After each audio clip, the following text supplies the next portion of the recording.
सिंधिया समर्थक अधिकांश दिग्गजों का सियासी सफर होगा समाप्त। अधिकांश नेताओं को अब पद मिलने की नहीं दिख रही उम्मीद। सिंधिया का कद बीजेपी में बढ़ा, लेकिन समर्थकों में दिख रही है मायूसी।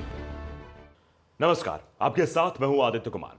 ज्योतिरादित्य सिंधिया 4 साल पहले कांग्रेस छोड़कर बीजेपी में आए थे। अपने साथ मध्य प्रदेश के नेताओं और कार्यकर्ताओं की फौज भी लाए थे।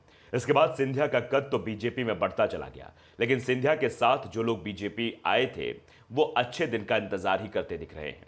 विधानसभा चुनाव में भी सिंधिया अपने कुछ खास लोगों को ही टिकट दिला पाए थे और सरकार बनने पर भी मंत्रिमंडल में 3 ही सिंधिया समर्थकों को पद दिला पाए थे।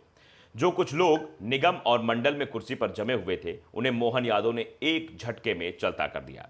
ऐसे में सिंधिया समर्थक काफी मायूस दिखाई दे रहे हैं। दूसरी तरफ सिंधिया का कद बीजेपी के अंदर जरूर बढ़ता जा रहा है। पिछले कार्यकाल में नागरिक उड्डयन मंत्रालय और इस कार्यकाल में उन्हें केंद्रीय टेलीकॉम मंत्रालय दिया गया है। इसके साथ ही उन्हें प्रधानमंत्री मोदी के ड्रीम प्रोजेक्ट माने जाने वाले पूर्वोत्तर विकास की भी जिम्मेदारी दी गई है। पीएम के ड्रीम प्रोजेक्ट की जिम्मेदारी के बाद यह साफ हो गया कि सिंधिया आलाकमान के पास अपनी जगह बनाने में कामयाब हो गए हैं। लेकिन एक चीज बढ़ती जा रही है, वो सिंधिया समर्थक नेताओं का इंतजार। कांग्रेस छोड़कर बीजेपी का दामन थामने वाले नेता अब भी इंतजार में लगे हुए हैं, कतार में हैं कि उनके नेता के केंद्र में मजबूत होने के बाद उन्हें भी मध्य प्रदेश में कोई जिम्मेदारी मिल सकती है। जिन नेताओं को कुर्सी पाने की सबसे ज्यादा उम्मीद है और इंतजार भी, उसमें पहला नाम है इमरती देवी का। खुद को वो सिंधिया का कट्टर समर्थक बताती हैं। बीजेपी इमरती को डबरा सीट पर 2 बार टिकट दे चुकी है और दोनों ही बार उन्हें हार का सामना करना पड़ा। इमरती ने कोशिश की थी कि पार्टी इस बार भिंड से उन्हें लोकसभा का टिकट दे दे, लेकिन बीजेपी ने ग्वालियर चंबल रीजन की 4 में से 3 सीटों पर उम्मीदवार बदल दिए, लेकिन भिंड सीट पर पुराने उम्मीदवार पर ही दाव लगा दिया, जिस कारण से इमरती देवी की उम्मीद टूट गई। कुर्सी की उम्मीद में सिंधिया के जो दूसरे खास नेता हैं वो हैं महेंद्र सिंह सिसोदिया, जो पंचायत मंत्री थे। उन्हें भी इस बार विधानसभा में हार का सामना करना पड़ा। वो वहीं पूर्व राजवर्धन सिंह हैं, जो दत्ती गांव में भी चुनाव हार गए।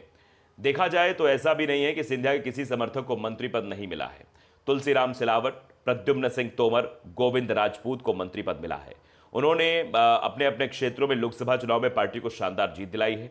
यही वजह है कि लगातार आलाकमान भी इस चीज का ध्यान रख रहा है। वैसे सिंधिया के मंत्री बनने और महत्वपूर्ण मंत्रालय मिलने के साथ ही बीजेपी हाईकमान के साथ सिंधिया की बढ़ती निकटता के चलते सिंधिया समर्थकों को उम्मीद है कि उनके दिन भी जल्द ही बहुरेंगे और बदलेंगे भी। दरअसल जल्द ही मध्य प्रदेश सरकार निगम और मंडलों में नियुक्तियां करने वाली है।